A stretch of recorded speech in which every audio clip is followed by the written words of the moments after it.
Hindi ako tutubo dito sa jeep mo. Bukod sa nakaw na, bulok pa. Kaya lang marunong ako makisama. O ito, 5,000. Ang susi. Aling Josie, baka pwede naman pong dagdagan to. Huwag ka nang umirit. Baka magbago pa ako ng isip. Kukuha pa ako ng mekaniko eh. Gagastos pa ako dyan. Para matchap-chap tong jeep mo na puro kalawang. Puro bangga pa. Kaya nga iniisip ko na, ibenta na lang to ng 4 kilo eh. Ang susi akin na. Sige. Siya nga pala, Karding. Sa susunod, pag may pagbibili ka, benta mo na lang sa iba. Kinakabahan na ako eh. Baka mamaya masabit na ako. Aha. Isara mo yung gate ko paglabas mo, ha? Aha.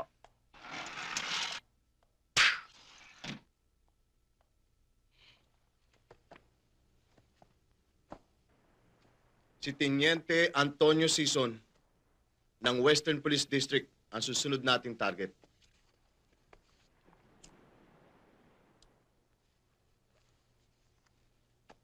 Sana maging malinis ang trabaho ninyo para hindi tayo pumaltos. Matagal ko nang hinihintay na sabihin mo sa amin yan, Cesar.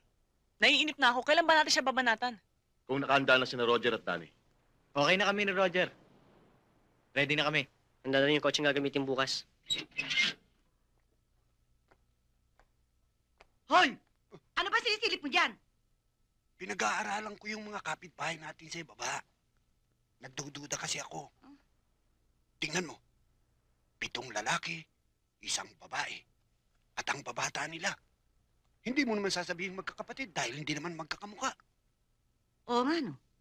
Uy, sa tingin ko halos magkakasing edad lang eh. Alam ko na. Siguro mga estudyante yung mga yan. Estudyante. Napakabobo mo talaga, Desta.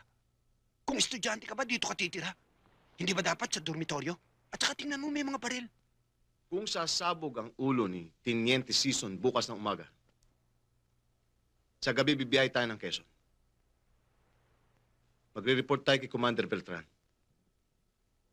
Huwag na huwag kayo maghihiwalay ng magkapatid habang hindi kayo nakakarating sa eskwelahan. Opo, Daddy. Kasi, pag may nangyari sa magkapatid, ikaw mananagot sa akin, ha? Opo. Sige na.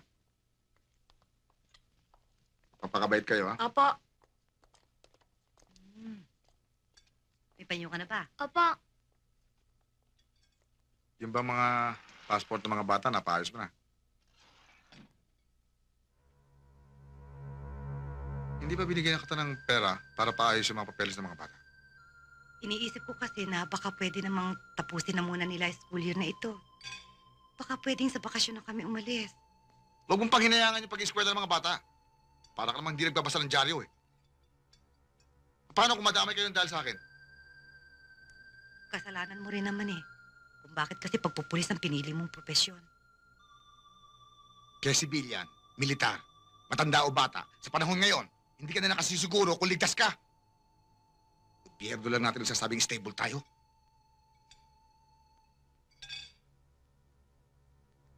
Lalakad na ako.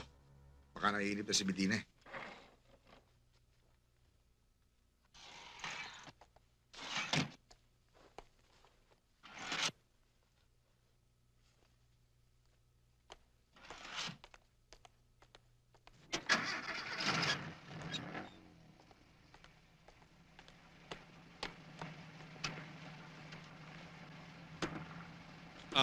Base. Tiger proceeding to headquarters, over.